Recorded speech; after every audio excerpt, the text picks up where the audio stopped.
পালাবো না। কোথায় কাকা? পালাবো না কোথায়? এত দাম্ভিকতা, এত অহংকার ভালো না। এত দাম্ভিকতা, এত অহংকার ভালো না। মনে রাখবা, ফেরাউন নমরুদি আল্লাহর কাছে কোনো টাইম ছিল না, আর উবাইদুল কাদের আর হাসিনা। আল্লাহ পাক তোমাদেরকে পরিণতি দেখিয়ে দিয়েছেন। মুসলিম উম্মার যুব সমাজদেরকে বলি, ও প্রিয় উম্মার যুবকেরা, তৈরি হও নির্যাতিত নিপীড়িত মুসলিম উম্মার পাশে দাঁড়াবার জন্য।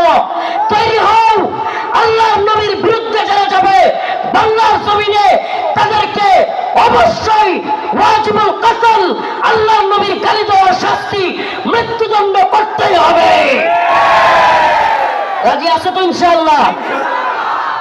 ও প্রিয় মুসলিম উম্মা, প্রিয় যশোরবাসী, আসলে আমি কি বলবো, আমি আমার নিজের ডকুমেন্টারি এখানে দেখে আমার আব্বার কথা মনে পড়ে যায়। আমার বাবা চলে গিয়েছেন দীর্ঘ অনেক দিন আগে, আমি যখন হেফজখানায় পড়ি। তো আজকে যখন এই ডকুমেন্টারিতে আমার বাবার কথাও চলে আসে, আমি আমার চোখে পানি রাখতে পারি নাই। আল্লাহ পাক তাদের এই আয়োজনকে কবুল করুক, বলে না আমিন। প্রিয় উপস্থিতি,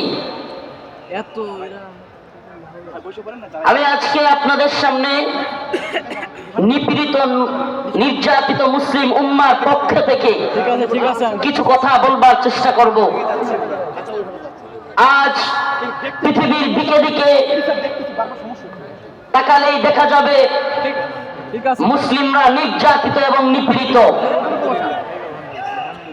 ইসরায়েলে সর্বশেষ ফিলিস্তিনের গাজার মুসলমানদের জন্য যে হসপিটাল ছিল, সেই হসপিটালটাকেও ইসরায়েলের বর্বর হানাদার বাহিনী বোমা ফেলে, বোমার আঘাতে সেই হসপিটালকে গুড়িয়ে দিয়েছে। চিৎকার করে ফিলিস্তিনের মুসলমানরা চিকিৎসার জন্য চিৎকার করে দিক বেদিক ছুটোছুটি করছে। ইসরায়েলে গ্রেট ইসরায়েল রাষ্ট্র গঠন করবার জন্য মুসলমানদেরকে তাড়িয়ে এক মহাযজ্ঞ, এক মহা আয়োজন তারা তৈরি করেছে। গ্রেট ইসরায়েল তৈরি করবে। আপনি যদি ভারতবর্ষের দিকে তাকান, পুরো ভারতবর্ষে হিন্দুত্ববাদী, ব্রাহ্মণ্যবাদী তাগুতি শক্তি ইসলাম এবং মুসলমানদেরকে মূলোৎপাটন করে, ইসলাম এবং মুসলমানদেরকে তাড়িয়ে দিয়ে এই উপমহাদেশে অখণ্ড ভারত তৈরি করবার এক নীল নকশা, এক মহা আয়োজন তৈরি করে বসে আছে। ও প্রিয় মুসলিম উম্মাহ, আজকের আয়োজন বৃথা হয়ে যাবে। আজকের এই লক্ষ লক্ষ মানুষের জমায়েত বৃথা হয়ে যাবে যদি নির্যাতিত নিপীড়িত মুসলিম উম্মার পক্ষে এই জাগরণ, এই জজবা আমরা যদি কাজে লাগাতে ব্যর্থ হই। খোদার কসম করে বলি, খোদার কসম করে বলি, এই জজ খ্যাতি, এই জজবা, এই জনস্রোত কোনো কাজে আসবে না যদি আমরা নির্যাতিত নিপীড়িত মুসলিম উম্মার পক্ষে দাঁড়াতে ব্যর্থ হই।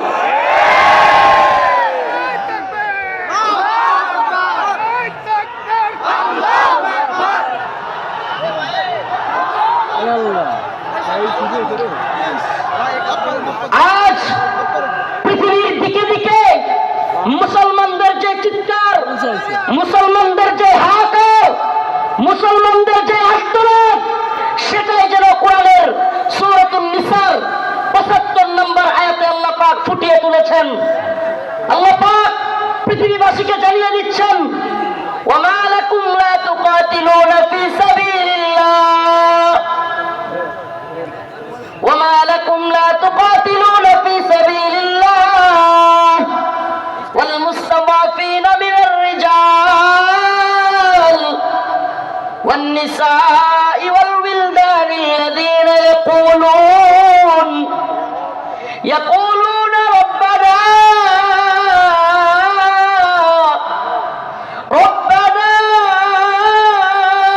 আখরিজনা মিন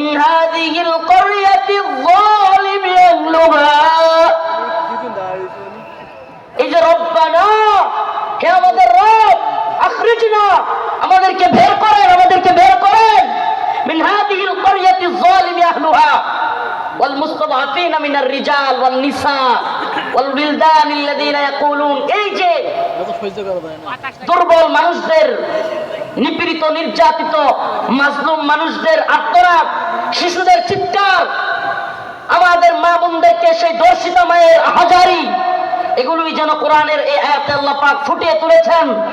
আল্লাহ পাক জানিয়ে দিলেন, ও মুসলিম উম্মার যুবকেরা, খাহেশাত পূরণ করার জন্য লক্ষ লক্ষ জমায়েতের মধ্যে তোমাকে বরণ করে নেওয়া, এটা তোমার সাকসেসফুলতা। কিন্তু মনে রাখবা, এই বরণ করে নেওয়া, এই হাজারো লক্ষ জনতা কিংবা এই স্রোত, এই ফ্যান্টাসি, এই সব কিছু যদি তুমি নির্যাতিত নিপীড়িত উম্মার পক্ষে কাজ করতে না পারো, কোনো লাভ হবে না, কোনো ফায়দা হবে না। আমরা যতক্ষণ পর্যন্ত নির্যাতিত নিপীড়িত মুসলমানদের পাশে দাঁড়াতে পারবো, আল্লাহ পাকের ঘোষণা, ইন্নামাল মুমিনুনা ইখওয়া, মুমিন মুমিনের ভাই, মুমিন মুমিনের ভাই। বড় আফসোস লাগে, কষ্ট লাগে, আমরা কিভাবে দাঁড়াতে পারবো অনেকে বুঝি না। অনেকে বলি, হুজুর আমরা সেই ফিলিস্তিনিদের পক্ষে কিভাবে দাঁড়াবো, আমরা কাশ্মীরিদের পক্ষে কিভাবে দাঁড়াবো? আমি বলি, দাঁড়ানোর অন্যতম মাধ্যম হলো ইসরায়েলি পণ্য বয়কট করুন। মানসিকভাবে অন্তর থেকে কষ্ট লাগে, এদের একটু লজ্জা হওয়া উচিত। এজন্য আজকের যেহেতু সুযোগ পেয়েছি, আর দিনের পক্ষ থেকে এই কথাটা বলার পরে আশা করি এদের কিছুটা হলেও লজ্জা হইতে পারে। এরা কারা? ঢাকার শাহজালাল আন্তর্জাতিক বিমানবন্দর, এটাতে আপনি একটা বোতল পানি কিনে পাবেন না ইসরায়েলি পণ্য ছাড়া। এই নির্লজ্জরা, আমি কতদিন বলেছি, ইকুয়াফিনা কিংবা কিনলে ছাড়া তাদের কাছে কোনো পানি নাই। আমাদের জানতে মনে চায়, আমাদের বাংলাদেশি পণ্য ব্যবহার করতে তোদের এত চলে কেন? ইকুয়াফিনা কিংবা কিনলে চাইতে অনেক ভালো মানের পানি হলো মান। আজকে মান পানি এয়ারপোর্টে রাখা যায় না। আজকেও আমি হাবেশ শাহ হুজুর, নাজমুস সাকিব সাহেব, আমরা শেষ পর্যন্ত সাধারণ ট্যাপ থেকে পানি খাইছি। কথাগুলো কেন বললাম? নির্যাতিত নিপীড়িত মুসলিম উম্মার পক্ষে আমরা দাঁড়াতে পারবো যখন আমি অন্তর থেকে সেই ব্যথাটা অনুভব করব যে আমার মুসলিম ভাই আঘাতপ্রাপ্ত হচ্ছে, আমার মুসলিম বোনকে ধর্ষিত করা হচ্ছে। সেই ব্যথাটা যখন আমার অন্তরে থাকবে, কিভাবে তাদের পাশে দাঁড়াতে হবে সেটা অন্তর থেকেই আপনার মনই সায় দিবে যে এটা করলেই আমি নির্যাতিত নিপীড়িত ভূখণ্ডের প্রতি আমার সহমর্মিতা জানানো হবে। লজ্জা হওয়া উচিত এই এয়ারপোর্ট কর্তৃপক্ষের। আমি আজকের এই যশোর আদ্দিনের প্রোগ্রাম থেকে জানাতে চাই, অনেক দিন বলার পরেও এরা এই ইসরায়েলি পণ্য চেঞ্জ করতেছে না। এমনকি এয়ারপোর্টে এত বড় বড় আলেম ওলামারা আসেন, এখানে একটু পানি খাওয়ার ব্যবস্থা নাই যেটা ইসরায়েলি পণ্য ছাড়া। আল্লাহ পাক এদেরকে হেদায়েত দান করুক, বলে না আমিন, বলে না আমিন। প্রিয় ভাইরা আমার, বন্ধুগণ আমার, এই ইসরায়েলি পণ্যের টাকাটা দিয়েই আপনার আমার মুসলিম ভাইয়ের, মুসলিম সন্তানের গায়ে গুলি করতেছে কিংবা বোমা ফেলতেছে এই ইসরায়েলি টাকাটা দিয়ে, এই ইসরায়েলি কোম্পানিগুলো। অতএব আমাদের কি এই পণ্যগুলো বয়কট করা দরকার না? কথা বলেন, দরকার না? মনে রাখবেন, আমরা প্রয়োজনে কষ্ট করব, ট্যাপের পানি খাবো, তবুও ইসরায়েলি পানি খাবো না। আমরা প্রয়োজনে ট্যাপের পানি খাবো, আমরা প্রয়োজনে মিনারেল ওয়াটার যদি না পাই, প্রয়োজনে আমরা ট্যাপের পানি, নরমাল পানি খাবো, তবুও ইসরায়েলি পানি ব্যবহার করব। এটা একটা উদাহরণ দেওয়ার জন্য বললাম, কিন্তু এমন অনেক সিস্টেম আছে। ও ভাই, তাহাজ্জুদের সময় নামাজের পরে নির্যাতিত নিপীড়িত উম্মার জন্য, মাজলুমদের জন্য দোয়া করা। ও মুসলিম উম্মাহ, চিন্তা করে একবার দেখুন, আজকে ফিলিস্তিনের যে অবস্থা, ছোট্ট শিশুকে তার বাবা তার সামনে ছটপট করতেছে, তার ছোট্ট শিশু দৌড়াচ্ছে, কাতরাচ্ছে, ছটপট করতেছে, অথচ বাবা চিকিৎসা দিতে পারতেছে না। একবার ভাবুন না, নিজের সন্তানকে ওই জায়গায় রাখুন, আপনি বাবা হিসেবে আপনার অন্তরটা কেমন লাগবে? আজকে কাশ্মীরের অবস্থা দেখুন, এই ভারতীয় বাহিনী, এই হিন্দুত্ববাদী তাগুতি শক্তি, এই জালেমরা এখন আমাদেরকে হুমকি দেয় এখন আমাদের গায়ে একটু লাগছে। কিন্তু আপনি কি জানেন, বিশ্বের বড় বড় মিডিয়ার তথ্য অনুযায়ী, রিপোর্ট অনুযায়ী, এটা আমাদের কথা নয়, বিশ্বের বড় বড় মিডিয়ার রিপোর্ট অনুযায়ী এক কাশ্মীরে 10,000 আমাদের মা বোনদেরকে ধর্ষণ করা হয়েছে। কয় হাজার? কথা বলেন না, কয় হাজার? 10,000 আমার আপনার মা বোনকে ধর্ষণ করা হয়েছে এক কাশ্মীরের মধ্যে। প্রিয় মুসলিম উম্মাহ, আল্লাহ মাফ করুক, আজকে কাশ্মীরের পরিস্থিতি যদি আমার দেশের হয়, আমার বাংলাদেশের হয়, কল্পনা করা যায়? ওরা উৎপত্তি আছে সীমান্তের ওপারে মুসলিমদেরকে নির্যাতন করার জন্য। সাউন্ড যাচ্ছে না? কি বলতেছে এরা? সাউন্ড যাচ্ছে? আজকে ওরা উৎপেতে আছে সীমান্তের ওপারে, আমাদেরকে হুমকি ধমকি দিচ্ছে হিন্দুত্ববাদী দাদা বাবুরা। আসলে আমি প্রায় প্রোগ্রামে বলে থাকি, বিধর্মীদের হাক ডাক, মুসলিমদের বিরুদ্ধে যারা হাক ডাক দেয়, সেই সমস্ত জুলুম জালিমদের হাক ডাক হইল একটা বেলুনের মতো। কিসের মতো? কিসের মতো? বেলুনের মতো ফটকা। একটা সুই নিয়ে ফুটা করে দিতে পারলেই সব শেষ। সুই নিয়ে ফুটা করে দিতে পারলেই। একটা ছোট্ট উদাহরণ দিই, তাইলে আরো ভালো বুঝবেন। চট্টগ্রামে আমার ভাই সাইফুল ইসলাম আলিফকে শহীদ করে দিল সেনাবাহিনীর উপর, পুলিশের উপর। চিন্ময় দাসকে গ্রেফতার করার কারণে আক্রমণ করলো।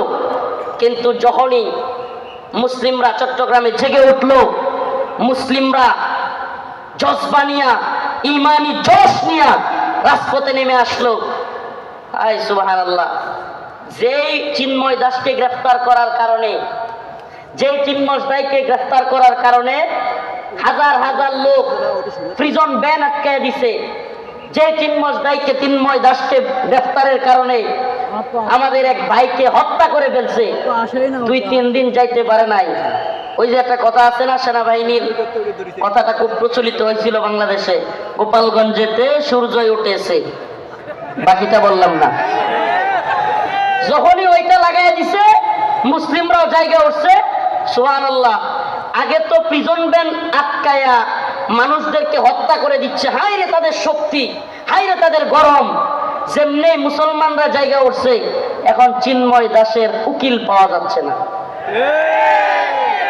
চিন্ময় দাসের কি নাই? কথা বলেন না, কি নাই? সুবহানাল্লাহ ওয়া বিহামদিহি, সুবহানাল্লাহ ওয়া বিহামদিহি। আপনারা এই বিষয়টা দেখে থাকলে বুঝবেন, এত হাত ডাক, এত কিছু, অথচ এখন চিন্ময় দাসের উকিল পাওয়া যাচ্ছে না। এদের হাত ডাক হলো ওই বেলুনের মতো, যদি সুই নিয়ে খালি ফুটা করে দিতে পারেন তাইলেই যথেষ্ট। এজন্য আমরা বলি, হিন্দুত্ববাদী নরেন্দ্র মোদীকে বলতে চাই, শত শত আলেমদেরকে শেখ হাসিনা তোমাকে খুশি করার জন্য গ্রেফতার করেছিল, অসংখ্য আলেমদেরকে নির্যাতন করেছিল শেখ হাসিনা মোদীকে খুশি করবার জন্য। কিন্তু আমরা জানতে চাই, শেষ পর্যন্ত মোদী কি হাসিনাকে টিকায় রাখতে পারছে? পারছে? কেন পারে নাই? কারণ এদের হাত ডাক এটা বেলুনের মতো। মুসলমানরা জায়গা গেলে পৃথিবীতে কোনো জালেম টিকতে পারে নাই। শুধু জালেম হাসিনা যায় নাই, আল্লাহ পাক হাসিনাকে পালায়া যাওয়াদের রোল মডেল বানাই দিছে। হাসিনারে কি বানাই দিছে আল্লাহ? পালায়া যাওয়াদের রোল মডেল। বাশার আল আসাদ পালাইছে, মিডিয়ার নিউজ বলতেছে হাসিনা যেমন শেষ 40 মিনিটের একটা ভিডিও বার্তা দিতে চাইছিল, বাশারও নাকি বার্তা দিতে চাইছিল, দিতে পারে নাই। মানে রোল মডেল হয়ে গেছে গা হাসিনা। এখন পালায়া যাওয়াদের কি রোল মডেল। এখন কেউ পালায় গেলে সবাই বলবে হাসিনা মডেলে পালাইছে। কোন মডেলে? কথা বলেন না, কোন মডেলে? আফসোস লাগে, পরিতাপের বিষয়, কষ্টের বিষয়। অনেকে হয়তো আমার মতো আপনারাও চিন্তা করেন, হাজার হাজার মানুষকে গুলি করে মারলো, ছাত্রদেরকে গুলি করলো, স্কুলের মাদ্রাসার ছাত্রদেরকে গুলি করলো, হেলিকপ্টার থেকে গুলি করলো, এদেশের সর্বজন শ্রদ্ধেয় আলেমদেরকে কারাগারে নিয়ে বন্দি করলো, রিমান্ডের নামে নির্যাতন করলো, জুলুম করলো। গতকালকে যে আলেম এখানে আলোচনা করে গিয়েছেন, শেখুল হাদিসের সন্তান আল্লামা মামুনুল হক দামাত বারকাতুহুমকে দাড়ি ধরে টানাটানি করলো। এদেশের সর্বজন শ্রদ্ধেয় বুজুর্গ আলেম, সকলের শ্রদ্ধেয় মানুষ আল্লামা সাইদি রাহিমাহুল্লাহকে কারাগার থেকে হত্যা করে বাহির করলো। এত কিছুর পরেও এই নেত্রী আর এই দলের পক্ষে মানুষ থাকে কেন? প্রশ্ন আসে না? প্রশ্ন আসে কি আসে না? যে হাজার হাজার ছাত্রদেরকে গুলি করে মারলো, ছোট ছোট বাচ্চাদেরকে হেলিকপ্টার থেকে গুলি করলো, আলেমদেরকে জেলে নিল, রিমান্ডে নিল, ফাঁসি দিল, আলেমদেরকে, দেশের সর্বজন শ্রদ্ধ আলেমদেরকে কারাগার থেকে হত্যা করে বাহির করলো। আমাকে ব্যক্তিগতভাবে আমাকে জুব্বা টেনে হিচড়ে টিভি হারুনের নেতৃত্বে, এটা সবাই জানেন, জুব্বা খোলা হলো, আমার পরনের লঙ্গি খোলা হলো, এগুলো খুলে মহিলা দিয়া জড়ায়া দইরা ছবি ভিডিও তোলা হলো। অসংখ্য আলেমের নির্যাতনের, নিপীড়নের গল্প শুনলে গা শিউরে উঠবে। যৌনাঙ্গে পর্যন্ত চাপ দিল আলেমদের। এত কিছুর পরেও এই নেত্রী যে তার কর্মীদেরকে রাইখা পালায়, তার পক্ষে কিভাবে লোকেরা থাকে? প্রশ্ন আসে না? আসলে আল্লাহ বলেন, খতামাল্লাহু আলা কুলুবিহিম ওয়া আলা সামইহিম ওয়া আলা আবসারিহিম গিশাওয়া। আল্লাহ পাক এদের অন্তরের মধ্যে সিলমোহর মেরে দিয়েছে। আল্লাহ পাক এদের কানের মধ্যে সিলমোহর মেরে দিয়েছে। আল্লাহ পাক এদের চোখের উপরে পর্দা ফেলে দিয়েছে। এরা সেই হাসিনা সরকারের আমলের এত নির্যাতন নিপীড়ন দেখেও দেখবে না। যেমন নির্লজ্জ বেহায়া তার নেত্রী, এমন নির্লজ্জ বেহায়া কর্মী। যেমন নির্লজ্জ বেহায়া তার নেত্রী, যে কিনা ছোট ছোট বাচ্চাদেরকে হত্যা করে, হেলিকপ্টার থেকে গুলি করে, এরপরেও বলে আমি কি অপরাধ করেছি। মানে কত বড় নির্লজ্জ হলে কথা বলতে পারে? এরপরেও কি বলে আমি কি অপরাধ করেছি। আপনি কোন অপরাধ করেন নাই? প্রশ্ন এটা হইতে পারে যে আপনি কোন অপরাধ করেন নাই, আমাকে এমন একটা অপরাধ দেখান। ও প্রিয় মুসলিম উম্মাহ, বাংলাদেশের বাইতুল মুকাররমে হেফাজতে ইসলামের আন্দোলনে হাসিনার পুলিশ বুট পয়রা, জুতা পয়রা দেশের জাতীয় মসজিদে আলেমদেরকে গুলি করে নাই।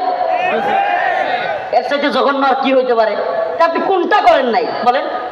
আমাদেরকে তাহাজ্জুদের আর এই কোরআন তিলাওয়াতের গল্প শোনায়া আপনি কোন হাকামটা করেন নাই? প্রিয় মুসলিম উম্মাহ, যশোরবাসী, এই মেসেজ যশোরের মুসলমানদের জন্য নয়,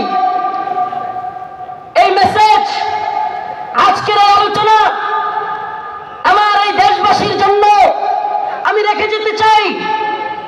আমি আমার কথাগুলো সকলের কানে পৌঁছে দিতে চাই।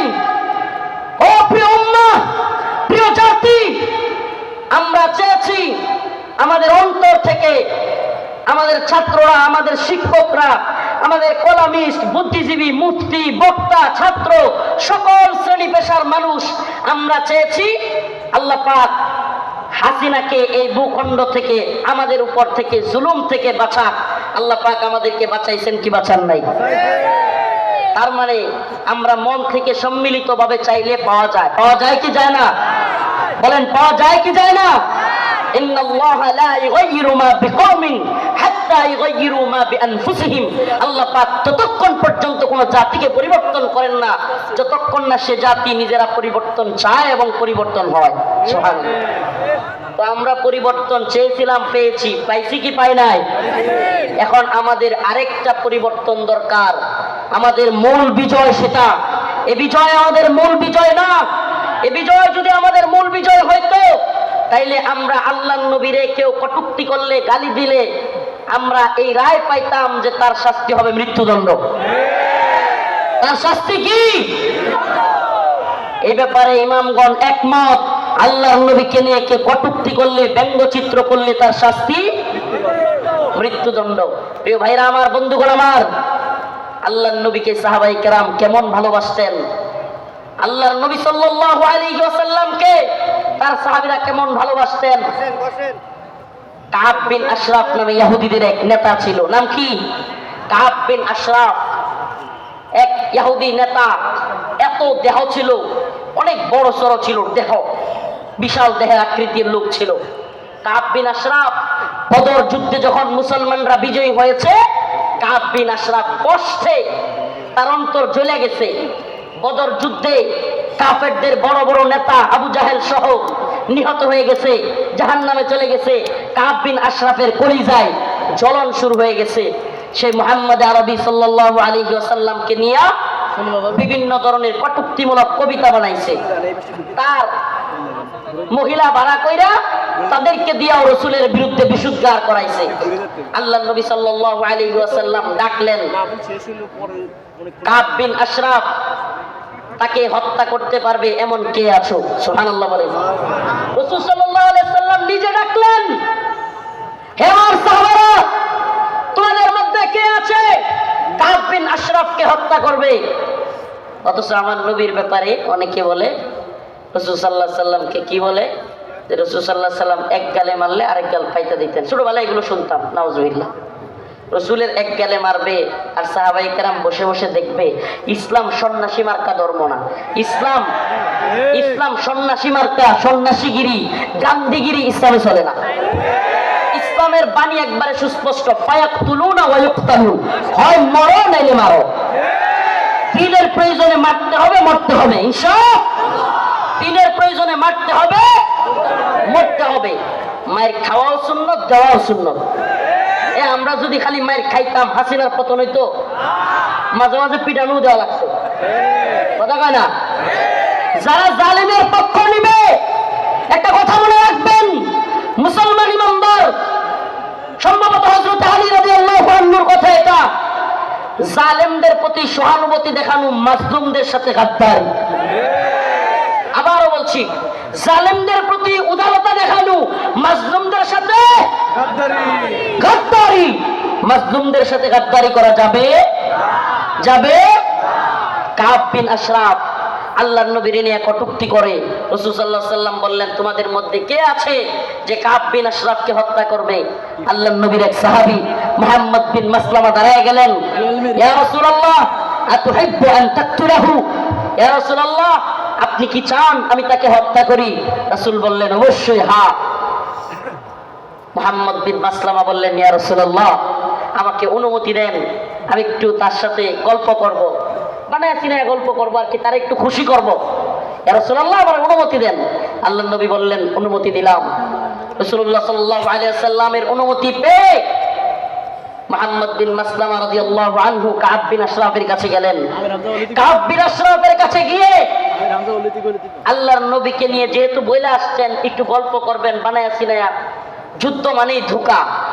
আপনি সবকিছু যুদ্ধের ময়দানে শত্রুর বিরুদ্ধে সব কথা বলে দিয়ে আপনি পারবেন না। যুদ্ধ মানেই ধোঁকা, মাঝে মাঝে ধোঁকা দিতে হয়। তো কাব বিন আশরাফরে গিয়া বললেন, আমরা তো মুহাম্মদ রে নিয়া খালি যাকাত চাই, খালি যাকাত দিতে হয়, সদকা দিতে হয়, বিপদে আছি মুহাম্মদ রে নিয়া। নাউজুবিল্লাহ। সাল্লাল্লাহু আলাইহি ওয়াসাল্লাম রাসূল সাল্লাল্লাহু আলাইহি ওয়াসাল্লামের ব্যাপারে কাব বিন আশরাফকে খুশি করার জন্য কাব খুব খুশি হয়ে গেল। আগেই কিন্তু অনুমতি নিয়ে আইছেন, আগেই অনুমতি নিয়ে আসছেন। আল্লাহর নবীর ব্যাপারে বললেন কাব বিন আশরাফকে, আমরা তো মুহাম্মদ রে নিয়ে বিপদে আছি। সাল্লাল্লাহু আলাইহি ওয়াসাল্লাম কি সাদাকা যাকাত দিতে দিতে আমরা শেষ হয়ে যাচ্ছি। কাব কয়, কে আগেই কইছিলাম না? খুব খুশি হয়েছে, আগেই তো কইছিলাম। এবার মুহাম্মদ বিন মাসলামা বললেন, তোমার কাছে কিছু কর্জা চাই। কি চাই? কর্জা চাই, আমাদেরকে কিছু খাদ্য দাও। কাব বিন আশরাফ বলল, দিতে পারি, কিন্তু কিছু বন্ধক রাখতে হবে। আল্লাহর নবীর সাহাবী মুহাম্মদ বিন মাসলামা রাদিয়াল্লাহু আনহু আল্লাহর নবীকে বলে এসেছেন, ও পয়গম্বর, ও আমার প্রিয় হাবিব, আমি অবশ্যই কাব বিন আশরাফকে কতল করব, তবে আমাকে অনুমতি দেন, আমি যেন কাব বিন আশরাফের সাথে খুশ গল্প করতে পারি। আল্লাহর নবী বললেন, অনুমতি দেয়া হলো। কাব বিন আশরাফকে মুহাম্মদ বিন মাসলামা রাদিয়াল্লাহু আনহু বললেন, মুহাম্মদ, তিনি তো আমাদের কাছ থেকে বেশি বেশি সাদাকা আর যাকাত নিচ্ছেন। এমত অবস্থায় আমরা তো ফতুর হয়ে যাচ্ছি, কি করা? কাব খুব খুশি হয়ে গেল। কাব বলল, আগে তোমাদেরকে বলেছিলাম মুহাম্মাদের পিছনে থাকবা না। এবার কাব বিন আশরাফের কাছে মুহাম্মদ বিন মাসলামা কিছু চাইলেন। সে বলল, দিতে পারি, শর্ত হলো কিছু বন্ধক রাখতে হবে। দিতে পারি, তবে শর্ত হলো কিছু বন্ধক রাখতে হবে। মুহাম্মদ বিন মাসলামা রাদিয়াল্লাহু আনহু বললেন, ঠিক আছে, কি বন্ধক চাও? কাব বিন আশরাফ বলল, তোমার বউরে বন্ধক দাও। নাউজুবিল্লাহ। এটার বডি ছিল অনেক লম্বা, উঁচা, বিরাট সাইজের মানুষ। মুহাম্মদ বিন মাসলামা রাদিয়াল্লাহু আনহু বললেন, না, তোমার কাছে আমার বউ দেওয়া যাবে না। এবার মুহাম্মদ বিন মাসলামা রাদিয়াল্লাহু আনহু বললেন, দিতে পারি, আমার ডাল তলোয়ার এই তরবারিগুলো তোমার কাছে দিতে পারি। এগুলো বন্ধক রাখলেন। বন্ধক রাখার পর কাব বিন আশরাফকে মুহাম্মদ বিন মাসলামা রাদিয়াল্লাহু আনহু বললেন, আমি আমার আরো 2 জন সহযোগীকে নিয়ে আসি। তুমি যে খাদ্য দিবে, তুমি যে খাবার দিবে, ওই খাবার জিনিসগুলো নেওয়ার জন্য লোক লাগবে। আসলে কি, কাব বিন আশরাফের যে সাইজ, পরে যদি ধরতে হয়, সাইজ করতে হয়, একা একা পারবেন না। এই জন্য আরো 2 জনকে আনতে গেছেন। সুবহানাল্লাহ। এবার উনি 2 জনকে নিয়ে আসলেন। আসার পরে কাব বিন আশরাফকে বললেন, কাব, তোমার মাথার মধ্যে কি সুগন্ধি ব্যবহার করো? এত সুন্দর গ্রাম তোমার মাথা থেকে আসতেছে। এটা আরেকটা পাম। এটা আরেকটা কি পাম। আগে দিছে কি? আরে মুহাম্মদের যাকাত দিতে দিতে আমরা শেষ। এতে করে সে খুশি হয়েছে। আগেই কইছিলাম না মুহাম্মদের পিছনে থাকো না। নাউজুবিল্লাহ। তো এইবার কি পাম দিল? যে তোমার কল্লার মধ্যে, তোমার মাথার মধ্যে এমন কি সুগন্ধি দাও, এত সুগন্ধি আসতেছে, সুঘ্রাণ আসতেছে। কাব বিন আশরাফ খুশিতে গদগদ হয়ে গেছে, খুব খুশি হয়েছে। পাম দিচ্ছে। তো মুহাম্মদ বিন মাসলামা রাদিয়াল্লাহু আনহু বললেন, কাব, তোমার মাথার থেকে একটু সুঘ্রাণ নেওয়ার জন্য তোমার মাথাটা একটু আমাকে আগায় দিতে পারবা? মানে মাথা থেকে কি নিব? সুগন্ধি নিব। কাব বিন আশরাফ খুশি হয়ে গেল। খুশি হয়ে কাব বিন আশরাফ তার কল্লাটা আগায় দিল। ও যশোরবাসী, খুব মনোযোগ দিয়ে শুনবেন। আল্লাহর নবীর সাহাবা মুহাম্মদ বিন মাসলামা যখন কাব বিন আশরাফ কল্লাটা আগায় দিল, সাথে সাথে আল্লাহর নবীর সাহাবী মুহাম্মদ বিন মাসলামা কাব বিন আশরাফের কল্লা এইভাবে পেছায় ধরলেন। সুবহানাল্লাহ। কাব বিন আশরাফের কল্লা পেছায় ধইরা সঙ্গী সাথে থাকা অন্য সহপাঠীদেরকে বললেন, কাব বিন আশরাফের কল্লার মধ্যে কোপ দাও। সুবহানাল্লাহ। মুহাম্মদ বিন মাসলামা গলা চাইপা ধরলেন, আর কাব বিন আশরাফকে ওনার সাথীদেরকে বললেন, কোপ দাও। আল্লাহু আকবার বলে কাব বিন আশরাফের কল্লা ফেলে দিলেন। ও মুহাম্মদ আরবির উম্মতেরা, সেই জগৎ বিখ্যাত উক্তি শেখ খালিদ আর রশিদ ফাকাল্লাহু আসরার কণ্ঠে কণ্ঠ মিলিয়ে বলতে চাই, ইয়া উম্মত মুহাম্মদ, ইয়া উম্মত মুহাম্মদ, আমার নবীকে নিয়ে কটূক্তি করা হবে, আমার নবীকে নিয়ে ব্যঙ্গচিত্র বানানো হবে। আল্লাহর নবীর সাহাবায়ে কেরাম সহ্য করতে পারতেন না। ফরমায় রাসূলুল্লাহ সাল্লাল্লাহু আলাইহি ওয়াসাল্লাম, ফরমায় রাসূলুল্লাহ সাল্লাল্লাহু আলাইহি ওয়াসাল্লাম, মান সাব্বা নবিয়ান ফাকতুলু, আল্লাহর নবীকে নিয়ে যে কটূক্তি করবে, রাসূল সাল্লাল্লাহু আলাইহি ওয়াসাল্লামকে যে গালি দিবে, তার শাস্তি একটাই। সমস্ত ইমাম একমত, আল্লাহর নবীকে নিয়ে কটূক্তিকারীর শাস্তি ওয়াজিবুল কতল, তাকে হত্যা করা হবে, তার কল্লা থেকে গলাকে আলাদা করে দিতে হবে।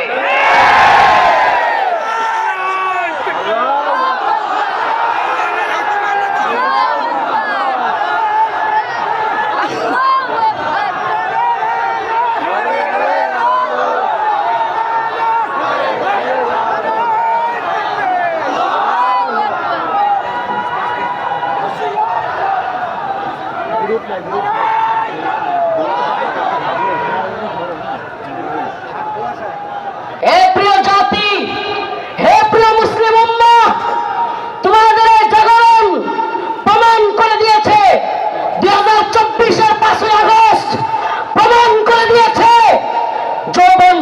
যুদ্ধে যাবার সময় তার। যুবকরা দেখিয়ে দিয়েছে হাসিনার লাফালাফি আর কাদেরের পালাবো না। কোথায় কাকা? পালাবো না কোথায়? এত দাম্ভিকতা, এত অহংকার ভালো না। এত দাম্ভিকতা, এত অহংকার ভালো না। মনে রাখবা, ফেরাউন নমরুদি আল্লাহর কাছে কোনো টাইম ছিল না, আর উবাইদুল কাদের আর হাসিনা। আল্লাহ পাক তোমাদেরকে পরিণতি দেখিয়ে দিয়েছেন। মুসলিম উম্মার যুব সমাজদেরকে বলি, ও প্রিয় উম্মার যুবকেরা, তৈরি হও নির্যাতিত নিপীড়িত মুসলিম উম্মার পাশে দাঁড়াবার জন্য। তৈরি হও আল্লাহর নবীর বিরুদ্ধে যারা যাবে বাংলার জমিনে, তাদেরকে অবশ্যই ওয়াজিবুল কতল, আল্লাহর নবীর গালি দেওয়ার শাস্তি, মৃত্যুদণ্ড করতেই হবে। রাজি আছো তো ইনশাআল্লাহ? ও প্রিয় মুসলিম উম্মাহ, তোমরা তো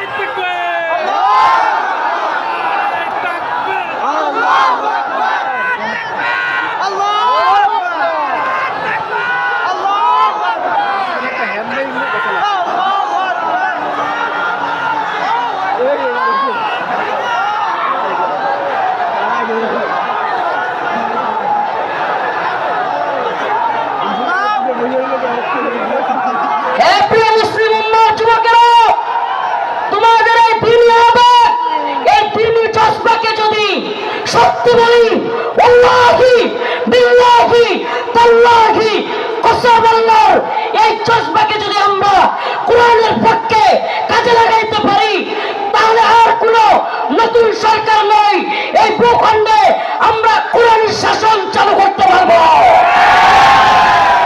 আর কোনো তন্ত্রমন্ত্র নয়। তন্ত্রমন্ত্রের দেখা শেষ। আমরা তো স্লোগান দিকে দিকে জানিয়ে দিতে চাই, তন্ত্রমন্ত্রের দিন শেষ, কোরআন সুন্নাহর বাংলাদেশ।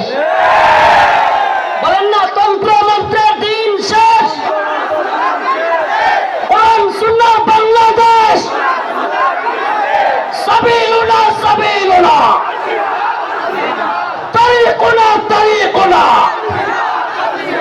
স্লোগান আজকে একটু ব্যতিক্রম হবে। আমি বলবো, আল্লাহর জমিনে আল্লাহর আইন বাস্তবায়ন ফরজে আইন। বলতে পারবেন? আল্লাহর জমিনে আল্লাহর আইন বাস্তবায়ন ফরজে আইন। হয়তো শরিয়ত, ইম্মা শরিয়া, ইম্মা শরিয়া, হয়তো শরিয়ত। হয়তো আমরা শাহাদাত বরণ করব, না হলে ভূখণ্ডে শরীয়ত প্রতিষ্ঠা করব। কালেমার পতাকা দেখলে যেগুলোর জ্বলে, এগুলোর সাবধান করে দিতে চায়। এ ভূখণ্ডে লা ইলাহা ইল্লাল্লাহর পতাকা উড়বেই, আজ হোক কাল একদিন উড়বেই। ইসাবাতান মিন উম্মতি আহরাজাহুম আল্লাহু মিনান নার, ইসাবাতুন তাগজুল হিন্দা ওয়া ইসাবাতু মা ঈসা ইবনে মারইয়াম। রাসূলের ঘোষণা, এই ভূখণ্ডে হিন্দুত্ববাদী ব্রাহ্মণ্যবাদী তাগুতি শক্তির বিরুদ্ধে, দিল্লির বিরুদ্ধে, হিন্দুত্ববাদীদের বিরুদ্ধে আল্লাহর নবী বলেছেন, মুসলমানদের একটা গজওয়া হবে, গজওয়াতুল হিন্দ হবে। সেই যুদ্ধে মুসলমানরা বিজয়ী হবে। শুধু বিজয়ী হবে না, দিল্লির সেই মসনদে, দিল্লির সেই লাল কেল্লায় কালেমার পতাকা পথ পথ করে উঠবে ইনশাআল্লাহ, ইনশাআল্লাহ।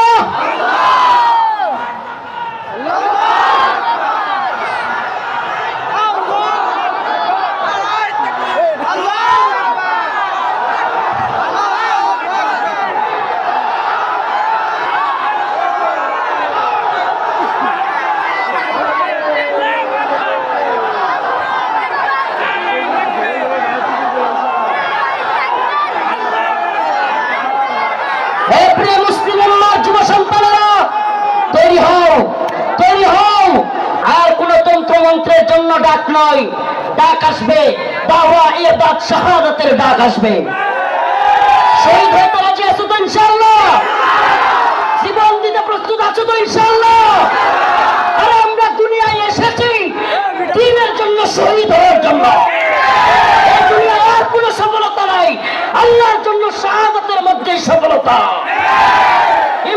শরিয়া ওয়া ইম্মা শাহাদা, হয়তো শরীয়ত। আল্লাহর জমিনে আল্লাহর আইন। এই জমিন কার? এই চিৎকার করে বলেন কার? জমিন কার? হুকুম চলবে কার? ইনিল হুকমু ইল্লা লিল্লাহ, আমার আল্লাহ তা'বুদু ইল্লা ইয়া। হুকুম হবে আল্লাহর, ইবাদত হবে আল্লাহ। ইবাদত হবে কার? একমাত্র আল্লাহর। এই কোন তাগুতের গোলামি আমরা করব না। আমরা কার গোলাম? আমরা ভারতের গোলাম নই, আমরা আমেরিকার গোলাম নই, আমরা ইসরায়েলের গোলাম নই। আমরা কার গোলাম? গোলামি হবে কার? পৃথিবীবাসী জেনে রাখো, আমরা আল্লাহর গোলামি করি। এই মাথা নোয়াবত আল্লাহর কাছে। এই মাথা নোয়াবত কার কাছে? পৃথিবীর কারো কাছে আমাদের মাথা নত হবে। এবার আমার ডকুমেন্টারি তো দেখলেন, শাইখুল হাদিস ইবনে শাইখুল হাদিসের ডকুমেন্টারি দেখলেন, অন্যান্য আলেমদের ডকুমেন্টারি তো দেখবেন। আমি কিছু মাসলুমদের ডকুমেন্টারি আপনাদের সামনে বলে যাই, কলিজা ফেটে যায়। ও মুসলিম উম্মার প্রিয় যুবক ভাইরা, আপনারা জেনে থাকবেন 2013 সালে শাপলা চত্বর এক ভয়াবহ রাতের সাক্ষী অনেকেই। আপনারা জেনে থাকবেন। প্রিয় বাবাজি, আজকের প্রোগ্রামের আয়োজক সহ সবার এই কথাগুলো মনোযোগ সহকারে শোনা দরকার। আমি আপনাদের সামনে এমন কিছু ব্যক্তিদের কারগুজারি শোনাবো যারা 2013 সালে রাসূলুল্লাহ সাল্লাল্লাহু আলাইহি ওয়াসাল্লামকে যারা কটূক্তি করেছিল, আল্লাহর নবীকে নিয়ে যারা ব্যঙ্গচিত্র বানিয়েছিল, আল্লাহ এবং তার রাসূলের বিরুদ্ধে যারা কথা বলেছিল, সেই কারণে হেফাজতে ইসলাম শাপলা চত্বরে যেতে বাধ্য হয়েছিল, সেই সমস্ত নরপিশাচ, সেই সমস্ত কুখ্যাত শাতেমে রাসূল রাজীব, ব্লগার রাজীব, শাতেমে রাসূল অভিজিৎ রায়, ওয়াশিকুর রহমান বাবু, ফয়সাল আরিফিন দীপন, আরো কতগুলো নাম বলতে পারবো। এরা আল্লাহর নবী এবং আল্লাহকে নিয়ে কটূক্তি করেছিল, আম্মা জানদেরকে নিয়ে কটূক্তি করেছিল। মনে আছে আপনাদের? মনে আছে? 2013 সালে ব্লগার রাজীব, অভিজিৎ রায়, ফয়সাল আরিফিন দীপন, ওয়াশিকুর রহমান বাবু, ব্লগার নাজিমউদ্দিন সামাদ, আরো অনেকগুলো কুখ্যাত শাতেমে রাসূল আল্লাহর নবীকে নিয়ে কটূক্তি করেছিল। ও প্রিয় মুসলিম উম্মার যুবকেরা, আজকের এই ঐতিহাসিক প্রোগ্রামে আমি যদি সেই মাজলুম ভাইদের কথা না বলি, আমি তাদের সাথে কারাগারে ছিলাম। ওয়াল্লাহি এক একটা ভাইয়ের মিথ্যা মামলায় ফয়সাল আরিফিন দীপনকে, অভিজিৎ রায়কে কে বা কারা হত্যা করেছে। ভার্সিটির প্রিয় যুবকদেরকে, আমার প্রিয় যুবক ভাইদেরকে এরা কারাগারে বন্দী করে রেখেছে। হাসিনা সরকার বিগত 10-12 বছর যাবত পরিবারের সাথে তাদেরকে দেখা করতে দেয় না। আমি প্রায়ই কোর্টে গেলে তাদের সাথে দেখা হইতো। আমাদের সেই ভাই আরাফাত, সেই ভাই সাইমুম, সেই ভাই আব্দুস সবুর, বিভিন্ন ভাইদেরকে আমরা দেখে আসছি যারা কিনা এক একজন 2টা-3টা করে ফাঁসির রায় নিয়ে কারাগারে পড়ে আছে। কি এদের অপরাধ? আমাদের ভাই ফারাবি, কি এদের অপরাধ? ফারাবির অপরাধ, আরাফাত ভাইয়ের অপরাধ, সাইমুম ভাই, আব্দুস সবুর ভাই, এই ভাইদের অপরাধ আল্লাহর নবীকে নিয়ে কটূক্তিকারীদের বিরুদ্ধে তারা ফেসবুকে বা বিভিন্ন মাধ্যমে লেখালেখি করেছিল। আল্লাহর নবীকে যারা কটূক্তি করেছে তাদের বিরুদ্ধে লেখালেখির কারণে, ও প্রিয় যশোরবাসী, ও প্রিয় আদ্দিনের প্রোগ্রামে থাকা যুবকেরা, অন্তত তোমাদের সেই যুবকদের জন্য কিছু করা দরকার। আজকের এই আদ্দিনের প্রোগ্রামে আমি সেই ভাইদেরকে স্মরণ করি। ওয়াল্লাহি কসম করে বলি, আমি যখন দেখতাম 2টা-3টা ফাঁসি নিয়েও এরা দিব্যি হাসতেছে, তখন আর নিজের মনের মধ্যে কিছুই মনে হইতো না। আরে আমি আর কি, আমার তো আর ফাঁসির রায় হয় নাই, আমার তো ফাঁসির রায় হয় নাই। 2টা-3টা ফাঁসির রায় নিয়ে হাসতেছে, দিব্যি চলতেছে, এদের মনের মধ্যে কোনো কষ্ট নাই। এই যুবকেরা দীর্ঘদিন যাবৎ কারাগারে পড়ে আছে। ও প্রিয় মুসলিম উম্মার যুবকেরা, ও নেতারা, ও বক্তা মুফতি শাইখুল হাদিসরা, আল্লাহর নবীর পক্ষে কথা বলতে গিয়া দীর্ঘদিন যাবৎ তাদেরকে জঙ্গি ট্যাগ দিয়া আজকে কারাগারে বন্দী করে রেখেছে হাসিনা সরকার। এখন ওই ভাইগুলো মুক্তি পাচ্ছে না। ও প্রিয় মুসলিম উম্মার যুবকেরা, আমি জানতে চাই, এরা যদি আমাদের কাউকে জঙ্গি ট্যাগ দিয়ে দেয়, এরা যদি আমাদের কাউকে মৌলবাদী ট্যাগ দিয়ে দেয়, এরা যদি আমাদের কাউকে রাজাকার বলে ট্যাগ দিয়ে দেয়, তাহলে কি আমরা তাদেরকে ভুলে যাব? আমার কথা বুঝতেছেন? জালেমদের একটা কূট কৌশল হলো আলেমদের নামে ট্যাগ দেওয়া, নেম কিলিং, এটাকে বলে নেম কিলিং, ট্যাগ দেওয়া। আল্লামা সাঈদী রাহিমাহুল্লাহকে কষ্ট নিয়ে বলতে হচ্ছে, যখন তিনি জীবিত আমাদের অনেক আলেম ওনাকে নিয়ে কথা বলার সাহস করে নাই, ওনার পক্ষে কথা বলে নাই। কেন বলে নাই? কারণ ওনাকে রাজাকারের মামলা দেওয়া হয়েছে। এখন আমরা যদি ওনার পক্ষে কথা বলি, তাইলে আমাদেরকেও না জানি রাজাকারের মামলা দিয়ে দেয়।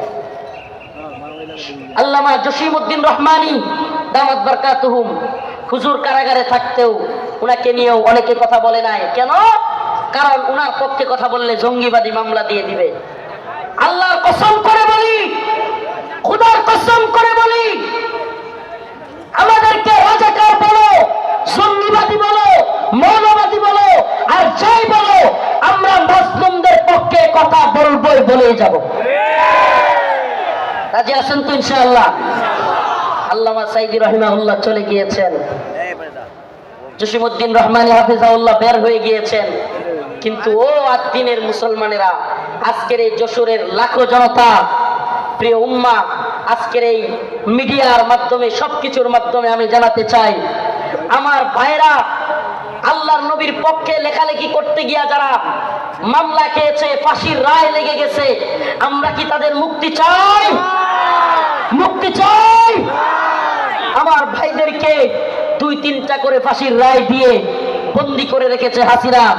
হাসিনার কাজই ছিল বিভিন্ন জঙ্গি নাটক সাজায়া আলেমদেরকে, তরুণ তরুণ যুবকদেরকে যারা দিনকে ভালোবাসে, টাকনুর উপর কাপড় পরে, এদেরকে ইন্ডিয়ার কথায় রয়ের প্ল্যানে মুসলিম উম্মার যুবকদেরকে, দিন যারা ভালোবাসে তাদেরকে গ্রেফতার করা, তাদেরকে জঙ্গি বলা, মৌলবাদী বলা, এটা একটা ট্রেন্ড ছিল, এটা তাদের একটা ট্যাগ মিশন ছিল, মিশন, তাদের একটা মিশন। এই মিশন আমরা পা দিতে পারি না। আমরা আমাদের ভাইয়ের মুক্তি চাইবই, ঠিক আছে তো ইনশাআল্লাহ? সবাই মুক্তি চান তো ইনশাআল্লাহ? আমার প্রিয় ভাইদের মুক্তির ব্যবস্থা করা হোক, দ্রুত মুক্তি দেওয়া হোক। যদি তারা মুক্তি না পায়, খোদার কসম করে বলি, এত বড় বড় বক্তা, এত যশ খ্যাতি মূল্যহীন, মূল্যহীন, মূল্যহীন। আমরা যদি মাজলুমদের পাশে দাঁড়াতে না পারি, আজকের আলোচনার বিষয় এটাই, ওমা লাকুম লা তুকাতিলুনা ফি সাবিলিল্লাহ ওয়াল মুস্তাদাফিনা মিনার রিজাল ওয়ান নিসাই ওয়াল উইলদানিল্লাযীনা يقولون ربنا أخرجنا من هذه القرية الظالم أهلها واجعل لنا من لدنك وليا واجعل لنا من لدنك نصيرا الله رب العالمين বলেন وما لكم لا تقاتلون في سبيل الله তোমাদের কি হয়ে গেল? তোমরা আল্লাহর পথে কিতাল করতেছ না, যুদ্ধ করতেছ না। জিহাদ বললে অনেকে অপব্যাখ্যা করে, নফসের জিহাদ, এটা সেটা অনেক অপব্যাখ্যা করে। কারণ কি? কারণ আল্লাহ বলছেন কুতিবা আলাইকুমুল কিতাল ওয়া হুয়া কুরহুল লাকুম। কারণ আল্লাহ পাক জানতেন জিহাদের ব্যাপারে অনেকের অ্যালার্জি থাকবে, অনেকে অপছন্দ করবে। আমাকে বলেন, আল্লাহ পাক যখন কোরআনে কারীম নাজিল করেছেন, আল্লাহর রাসূল কি জিহাদকে অপছন্দ করতেন? হ্যাঁ, সাহাবায়ে কেরাম অপছন্দ করতেন। তাহলে এই আয়াত কাদের জন্য? কুতিবা আলাইকুমুল কিতাল ওয়া হুয়া কুরহুল লাকুম, এই আয়াত কাদের জন্য? আল্লাহ পাক জিহাদকে, যুদ্ধকে ফরজ করেছেন দ্বীনের জন্য, অথচ তোমরা তা অপছন্দ করবে, অপছন্দ করো। আল্লাহ বলছেন তোমাদের অনেক জিনিস আছে অপছন্দ, কিন্তু হুয়া খায়রুল লাকুম, সেটার মধ্যে কল্যাণ আছে। আমার তো মনে হয় আল্লাহ পাক, আমার মনে হয় না, এটাই তাফসীর, এটাই ব্যাখ্যা, যে আল্লাহ পাক সেই সমস্ত লোকদেরকে উদ্দেশ্য করে বলেছেন যারা জিহাদকে অপছন্দ করবে। সাহাবায়ে কেরাম জিহাদকে পছন্দ করতেন না, আল্লাহর নবী আল্লাহর দ্বীনের পক্ষে জিহাদকে অপছন্দ করতেন না। যারা অপছন্দ করে তাদের জন্য এই কথা। অথচ দিকে দিকে মাজলুম, ওয়া মা লাকুম লা তুকাতিলুনা ফি সাবিলিল্লাহ, তোমাদের কি হয়ে গেল, তোমরা আল্লাহর পথে যুদ্ধ করতেছো না। ওয়াল মুস্তাদআফিনা মিনার রিজাল ওয়ান নিসাই ওয়াল বিলদান, দুর্বল নারীরা, দুর্বল বাচ্চারা চিৎকার করে করে বলতেছে, ইয়াকুলুনা রব্বানা আখরিজনা, হে আল্লাহ আপনি আমাদেরকে বের করেন, মিন হাযিহিল ক্বরিয়াতিয যালিমি আহলুহা, এই ভূখণ্ডের মানুষরা বড় জালেম, ওয়াজআল লানা মিন লাদুনকা ওয়ালিয়া, আপনি আমাদের জন্য অভিভাবক পাঠান, ওয়াজআল লানা মিন লাদুনকা নাসীরা, আপনি আমাদের জন্য সাহায্যকারী পাঠান। মাজলুমদের সাহায্যকারী হইতে রাজি আছি তো ইনশাআল্লাহ? মাজলুমদের সাহায্যকারী হইতে রাজি আছি তো ইনশাআল্লাহ? তাইলে আজকে থেকে ইসরায়েলি পণ্য বয়কট, রাজি আছেন তো ইনশাআল্লাহ? আজকে থেকে যে সমস্ত মাজলুমরা রাসূলের পক্ষে লিখতে গিয়ে বলতে গিয়ে, আমার ভাই ফারাবি, আমার ভাই আরাফাত, সাইমুম, আমি আমার ভাই বলতেছি, পারলে আমারে মামলা দিয়ে দে, আমার যায় আসে না। তাদের সাথে আমার মামলা দিয়ে দিলে আমার যায় আসে না, এরা আমাদের ভাই। আমরা অনেকেই সেই গাজী ইলমুদ্দিনের গল্প বলি, ভারতে রঙ্গিলা রাসূল বই লিখেছিল, নাউজুবিল্লাহ, সেই গল্প বলতে পছন্দ করি। কিন্তু বাংলাদেশের গাজী ইলমুদ্দিনরা 2টা-3টা করে ফাঁসির রায় নিয়ে কারাগারে পড়ে আছে, সেই খবর আমরা কেউ রাখি না। প্রিয় ভাইরা আমার, বন্ধুগণ আমার, মাজলুম উম্মার পক্ষে দাঁড়াতে হবে। আজকে আমার আলোচনার মূল কথা, মাজলুম উম্মার পাশে দাঁড়াতে, মাজলুম উম্মার পাশে দাঁড়াতে। ইন্নামাল মুমিনুনা ইখওয়া, মুমিন মুমিনের ভাই। আমার অন্য মুমিন ভাই কষ্ট পেলে আমার অন্তরে আঘাত আসবে। এদেশের কোন আলেমকে আল্লাহ না করে জাতীয় আন্তর্জাতিক চক্রান্তের কারণে নতুন করে কেউ যদি, কোন জালেম যদি এদেশের কোন আলেমকে আবারও জুলুম করতে চায়, আবারও যদি শেখুল হাদিস আল্লামা মামুনুল হককে, শেখুল হাদিস আল্লামা মামুনুল হক সহ, মুফতি আমির হামজা সহ, মুফতি হারুন ইজহার, এদেশের অনেক বক্তা যারা কিনা কারাগারে ছিল, আবারও যদি সেই সমস্ত আলেমদেরকে কেউ গ্রেফতার করবার দুঃসাহস করে, জাতীয় আন্তর্জাতিক চক্রান্তের কারণে আবারও যদি আলেমদের দিকে কেউ চোখ তুলে তাকায়, কেউ যদি হাত তোলার সাহস করে, সে হাত ভেঙ্গে পুড়িয়ে দেওয়ার হিম্মত আছে তো মুসলমান? আছে তো ইনশাআল্লাহ? জাতীয় আন্তর্জাতিক চক্রান্ত চলছে।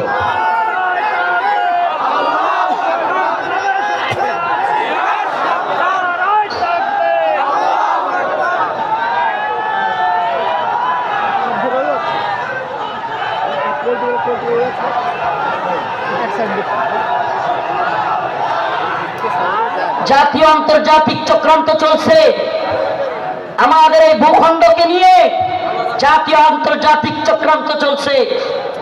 এই চক্রান্তের ডালপালা গভীরে আমরা জাতি হিসেবে সজাগ থাকব। একটা কথা মনে রাখবেন, আগামীকালকে আপনার ঘরে চুরি অথবা ডাকাতি হবে, আপনি যদি আগে ভাগে জানতে পারেন, তাইলে আপনি ডাকাতকে কিভাবে আটকাইতে হবে এটা আপনি আরামসে বুঝে যাবেন। সজাগ থাকা খুব জরুরি।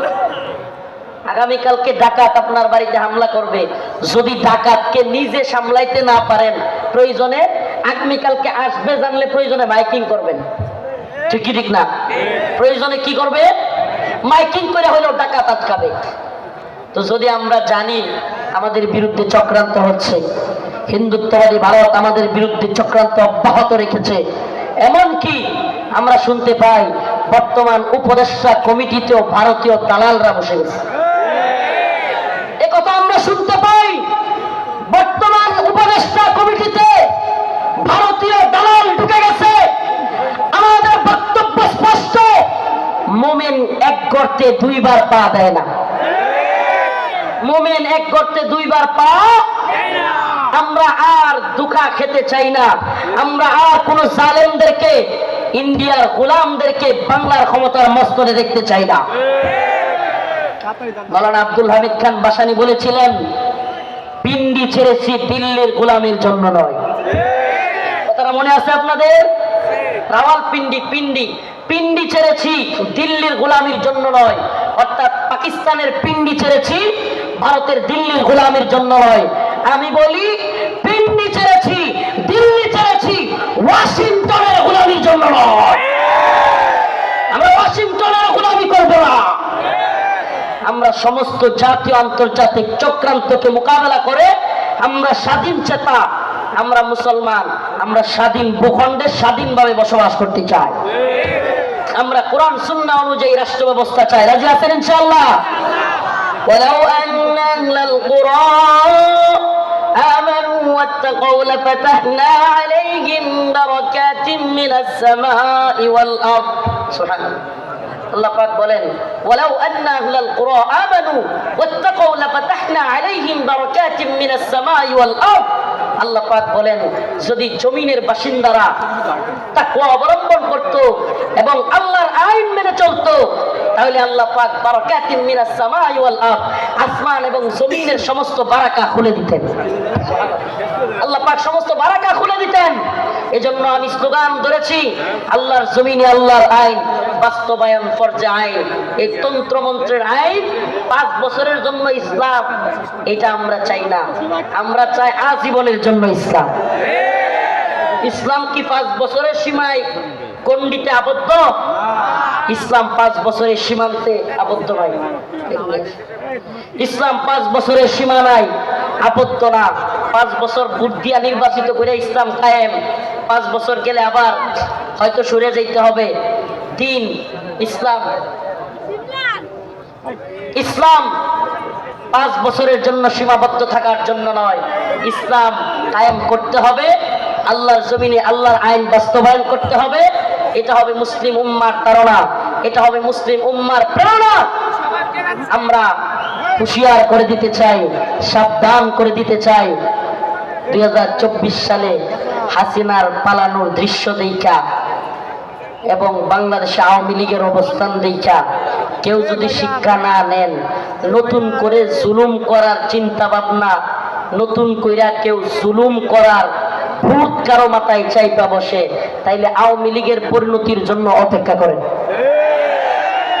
নতুন কইরাও যদি হাসিনার মতো জুলুমের চিন্তা ভাবনা কেউ করেন, আওয়ামী লীগের মতো জুলুম করার খায়েশাত, জালেম হওয়া ভূত মাথায় চাইপা বসে, সাদাবাজি টেন্ডারবাজি দুর্নীতির ভূত, তাইলে বাংলার জনগণ লাথি দিয়া আপনাদের ভূত তাড়াইয়া দিবে।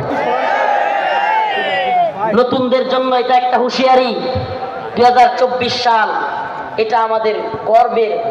2024 আমাদের গর্বের। আমাদের এই চেতনাকে ধরে রাখতে হবে।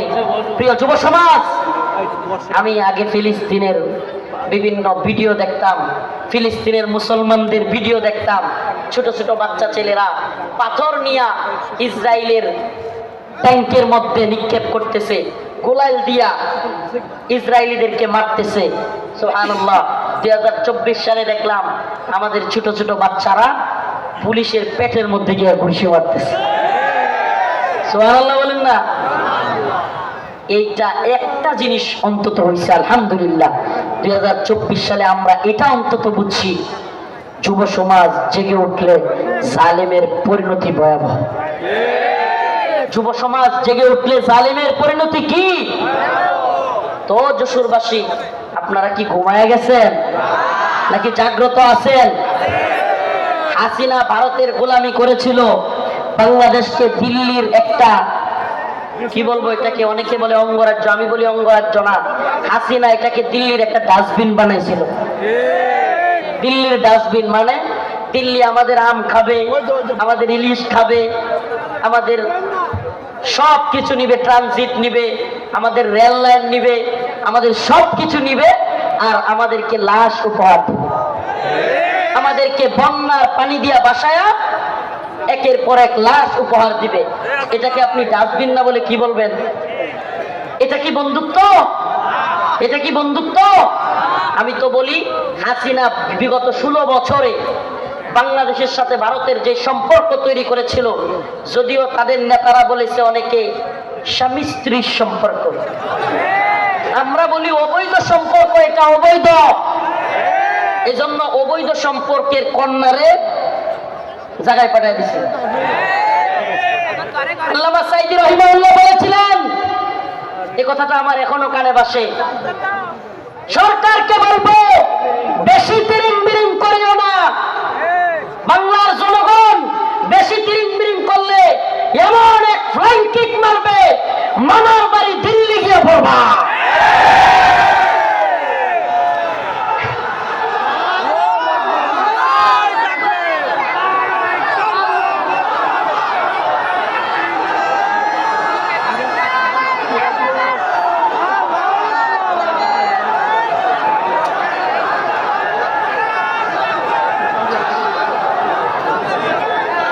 সাঈদী রাহিমাহুল্লাহ দেখে যাইতে পারেন নাই, কিন্তু আলহামদুলিল্লাহ সাঈদী রাহিমাহুল্লাহর কথাই বাস্তব হয়েছে।